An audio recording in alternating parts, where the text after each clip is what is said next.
அனைவருக்கும் வணக்கம்.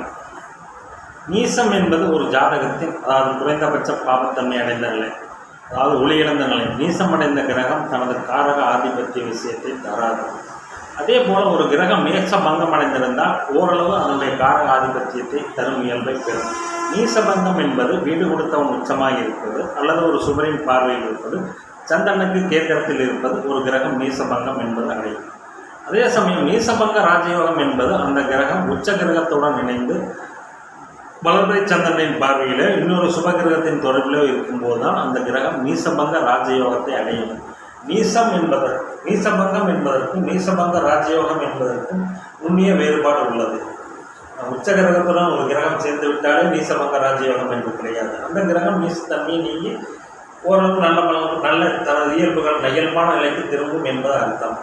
அதே சமயம் ஒரு கிரகம் உச்ச கிரகத்துடன் இணைந்து வீடு கொடுத்தவன் உச்சமாகி சந்திரனின் பார்வையிலோ சந்திர கேந்திரத்திலோ இருக்கும் நிலையில் அந்த கிரகம் நீசபங்க ராஜயோகத்தை அடையும். சரி, நீசபங்க ராஜயோகத்தை அடைந்த கிரகநிலை எவ்வாறு இருக்கும்? நீசபங்க ராஜயோகத்திற்கும் நீசபங்கத்திற்கும் இடையில் உள்ள நுண்ணிய வேறுபாடு என்பதற்காகத்தான் இந்த உதாரண வீடியோவை பார்க்கிறோம். இந்த ஜாதகம் பிறந்தது பார்த்தீங்கன்னா 7/5/1998 1:25 PM அளவில் பிறந்திருக்கார். இந்த ஜாதகர் பிறந்தது சிம்ம லக்கணம், கன்னி ராசி, உத்தர நட்சத்திரம். லக்கணத்தில் ராகு, 2ஆம் இடத்தில் சந்திரன், 7ஆம் இடத்தில் குரு கேது, 8ஆம் இடத்தில் புதன் சுக்கிரன், 9ஆம் இடத்தில் சூரியன் புதன் செவ்வாய். இந்த ஜாதகத்தில் பார்த்தீங்கன்னா லக்னாதிபதி உச்சமாக இருந்தால் சனியுடன் நெருங்கி இணையவில்லை. சனியுடன் நெருங்கி இணையும் பாபத்தன்மை அடையவில்லை. அதே சமயம் சூரியன் செவ்வாய் சனி போன்ற பாவர்கள் கேந்திர கோணங்களில் ஆட்சி உச்சம் பெறுவது அவ்வளவு நல்ல நிலை அல்ல. இங்கே அதே சமயம் அந்த ஆட்சி உச்சம் பெற்ற கிரகங்களின் வீடுகளில் நிலங்கிரகங்கள் இருந்து தசை நிற்கும்போது பலன்கள் அபரிமிதமாக ஜாதகத்திற்கு கிடைக்கும். இந்த ஜாதகத்தில் பார்த்தீங்கன்னா லக்னத்தை குறிப்பார்த்து லக்னாதிபதி உச்சமான ஒரு நல்ல யோக ஜாதகம் தான். தற்பொழுது இந்த ஜாதகத்தில் பார்த்தீங்கன்னா சந்திரதசம் முடிஞ்சு செவ்வாதசம் முடிஞ்சு ராகுதசம் போயிட்டு இருக்கு. சூரிய தசம் முடிஞ்சு சந்திரதசம் முடிஞ்சு செவ்வாதசம் முடிஞ்சு ராகுதசம் போயிட்டு இருக்கு. ராகு குருவின் பார்வையில் இருக்க ராகுக்கு வீடு கொடுத்த உச்சமாக இருக்கிறார். இந்த ராகு திசை இந்த ஜாதகத்துக்கு மிக மேன்மையான பலன்களை செய்யும் என்பது எந்த விதமான மாற்று கருத்தும் இல்லை. 7ஆம் அதிபதி நீசமானாலும் அது கிட்டத்தட்ட சந்திரனை வளர்பிறை பௌர்ணமிக்கு நிகரான சந்திரனின் பார்வை அதற்கு விழுகிறது. இங்கே சந்திர அதியோகம் பூரணமாக செயல்படவில்லை என்றாலும் ஓரளவு குரு புதன் சுக்கிரன் சூரியன் செவ்வாய் சனி எல்லாமே ஓரளவுக்கு சந்திரனின் ஒளிநிலையை பெற்றுத்தான் அமர்ந்திருக்கின்றன. சரி, இந்த ஜாதகத்தில் புதன் நீசமாகி இருக்கிறார். இங்கே உச்ச புதனுடன் மட்டும் இணைந்திருந்தால் அவர் வெறுமனே நீசபங்கம் மட்டுமே அடைந்திருப்பார். அதே சமயம் உச்ச சுக்கிரனுடன் இணைந்திருந்தார். அதே சமயம் உச்ச சுக்கிரன் தனது இயல்பை இழக்கும். ஆனால் இங்கே பார்த்தீங்கன்னா புதன் நீசமாகி உச்ச சுக்கிரனுடன் இணைந்து பௌர்ணமிக்கு நிகரான சந்திரனின் பார்வையை பெறுவதால் நீசபங்க ராஜயோக அமைப்பில் இந்த ஜாதகம் இருக்கிறது. அதாவது புதனின் காரகத்துவ விஷயங்கள் இந்த ஜாதகர் அபரிமிதமான மேன்மைகளை அனுபவிப்பார் என்பது நாம் அனைவரும் அறிந்தது. அதே சமயம் நீசபங்கத்து ராஜயோகம் நடக்க வேண்டும் என்றால் அந்த கிரகத்தின் தசை அந்த ஜாதகருக்கு வர வேண்டும். ஆனால் ராகு திசை கூட தான் ராகு திசை, குரு திசை, சனி திசை முடியும் அந்திம காலத்தில் வருகின்ற அந்த புதன் திசை எந்த விதமும் பிரயோஜனம் இல்லை. ஆனால் அந்த கிரகத்தின் காரகத்துவம் என்பது புதனையும் புத்திசாலித்துவம், நிபுணத்துவம், புதன் சார்ந்த துறையில் கம்ப்யூட்டர், கணினி போன்ற விஷயங்கள் இந்த ஜாதகருக்கு அபரிமிதமாக கிடைக்கும். உச்சத்தை விட மேலான மேன்மை என்பதுதான் நீசபங்க ராஜயோகத்தினுடைய அமைப்பு. அதே சமயம் இங்கே உச்ச புதனுடன் மட்டும் இணைந்திருந்தால் புதன் வெறுமனே நீசபங்கம் மட்டும் அடைந்திருப்பார்.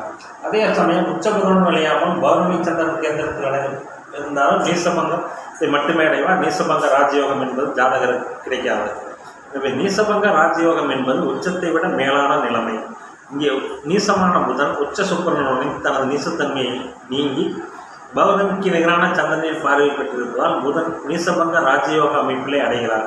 புதன் நீசபங்க ராஜயோக அமைப்பை அடைபவர்கள் மிதுனம் கண்ணியில் ஆட்சி உச்சம் பெற்ற புதனை விட அதனுடைய காரகத்துவ விஷயங்களில் ஜாதகர் அபரிமிதமாக இருப்பார் என்பதை நாம் உதாரணமாக, ஜாதகர் மிகுந்த புத்திசாலித்தனமுடையவராக தான் சார்ந்திருக்கின்ற தொழிலில் நிபுணத்துவம் பெற்றவராக அந்த ஜாதகர் இருப்பார் என்பதற்கு இந்த நீசபங்க ராஜயோகம் என்பது ஒரு முழுமையான அமைப்பாகும். நீசபங்க ராஜயோகத்தில் இருப்பவர்கள் முதலில் அந்த காரகத்துவ விஷயங்களில் சிறிது ஜாதகருக்கு தடையை ஏற்படுத்தி பின்பு உச்சத்தை விட மேலான நிலைக்கு கொண்டு செல்லும் என்பதுதான் நீசபங்க ராஜயோகம் என்பது. எனவே ஒரு கிரகம் ஸ்தான பலத்தில் பகை, நீசம், நட்பு, ஆட்சி, உச்சம், ஆட்சி மூலத்தையோட உச்சம் இதையெல்லாம் விட ஒரு மடங்கு மேலானது தான் நீசபங்க ராஜயோகம்.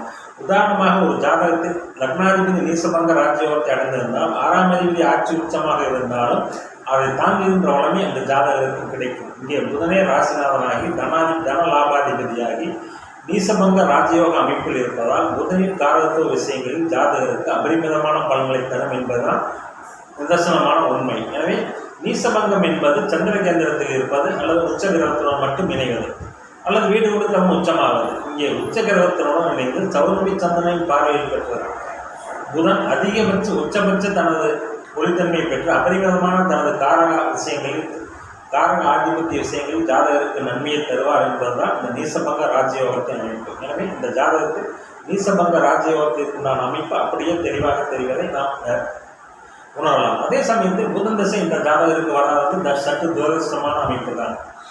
அதே சமயம் ராகு இந்த ஜாதகருக்கு ராகு உச்சனின் வீட்டில் அமர்ந்து சிம்மத்தில் அமர்ந்தாலும் ராகு நல்ல பலன்களை செய்ய வேண்டும் என்றால் வீடு கொடுத்த உச்சமாக வேண்டும். உச்சமாகி குருவின் பார்வையில் இருக்கிறால் இந்த ராகுவும் மிக மேன்மையான பலன்களை ஜாதகருக்கு செய்வார் என்பது நாம் கண்கூடாக அறிந்த உண்மை. நன்றி, வணக்கம்.